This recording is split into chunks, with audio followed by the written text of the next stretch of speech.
दोस्तों नमस्कार।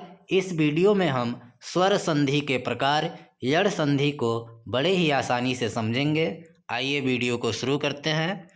यड़ संधि का सूत्र होता है इको यड़ची। यड़ संधि का सूत्र इको यड़ची। यह 3 शब्दों से मिलकर बना है। इक धन यड़ धन अच, तब जाकर होता है इको यड़ची। तो देखिए, इक का मतलब ई उ री री। इक का मतलब याद रखिएगा ई उ रे रे। और यड़ का मतलब यवरल। यड़ का मतलब यवरल।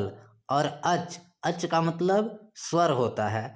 तो इक के बाद अच आ जाए, कोई स्वर आ जाए तो यड़ हो जाएगा। कैसे होगा, आइए आप बहुत ही आसानी से यहाँ पर समझेंगे। जैसे मैंने यहाँ पर आपके लिए बहुत ही सरल तरीके से बना दिया है कि इक के बाद यह अच आए तो क्या होगा, यड़ होगा। कैसे होगा, देखिए।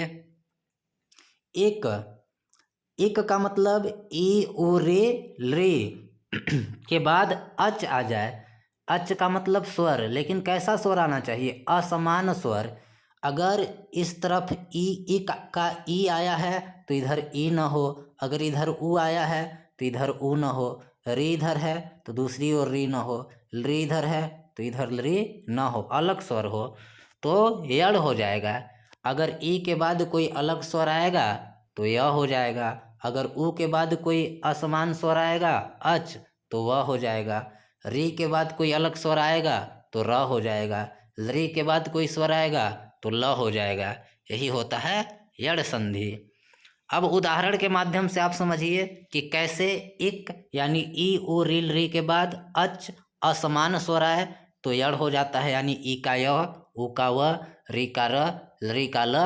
कैसे होता है देखिए। अति धनाचारः, इसका जब हम संधि बनाएंगे तो अति का अंतिम वर्ण है ई और आचार का प्रारंभिक का जो वर्ण है आ है। तो ई के बाद देखिए यहाँ आ गया, असमान स्वर आया। ई के बाद ई नहीं आया, अगर ई के बाद ई आता तो दीर्घ हो जाता। यहाँ पर ई के बाद असमान स्वर आया है, तो मैंने बताया ना कि अगर ई के बाद कोई अच असमान स्वर आए तो ई का य में बदलेगा। तो ई अब यहाँ में य में परिवर्तित हो गया। तो जब हम संधि बना रहे हैं तो अति, ई का मात्रा हटा तो अ त आधा त हुआ। ई यहाँ से जब मात्रा हटा त वर्ण से तो आधा त बचा। फिर ई किस में बदल गया है, य में। फिर आचारः का आ का मात्रा अत्याचारः हो गया। इसी तरह देखिए, अति धन अधिकम। अति का अंतिम वर्ण ई है, इसके बाद अ आ गया, असमान स्वर है ना, अलग स्वर है। तो अगर ई के बाद अलग स्वर आए तो य में बदलता है। तो हम जब संधि बना रहे हैं तो अति से जब मात्रा हटाई का तो अ आधा त और ई बदल गया य में, और धिकम अत्यधिकम हो गया। इसी तरह देखिए, इति धन आदि। इति का अंतिम वर्ण ई और फिर आ असमान स्वर आ गया, अलग स्वर, तो बदलेगा य में ई, तो हो गया। इसी तरह ई और त से जब मात्रा हटा तो आधा त बचा, और ई जो था य में बदल गया। फिर आ का मात्रा था तो या लगा दिए, इत्यादि हो गया। इसी तरह सु वाला देख लीजिए, उ वाला, उ के बाद भिन्न स्वर आए तो क्या होगा।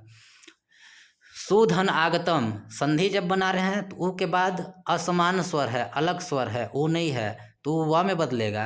तो स से जब मात्रा हटा उ तो आधा स बचा, और उ किस में बदल गया, व में। फिर आ का मात्रा था आगतम का, तो आ का मात्रा लगा दिए तो लिखा गया स्वागतम।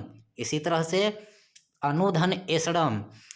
अनु का अंतिम वर्ण उ और इसके बाद असमान स्वर आ गया, ए आ गया, उ के बाद ए हटकर आ गया, तो उ बदलेगा व में। तो अनु जब इसका संधि करेंगे इसके बाद जब मात्रा हटा तो आधा न, और उ किस में बदल गया, व में। और यहाँ पर देखिए एसड़म का ए का मात्रा यहाँ लग गया, अन्वय हो गया, फिर सड़म अन्वय सड़म। इसी तरह से देखिए मधुधन अरि। मधु का अंतिम वर्ण उ, इसके बाद आ गया, असमान स्वर, अरिह में तो उ बदलेगा व में। तो म फिर ध से मात्रा हटा तो आधा ध, उ बदल गया आपका व में, और फिर है तो इसमें लगा हुआ है, मधुवरी हो गया। इसी तरह देखिए री वाला देखिए, पितृ धन आज्ञा।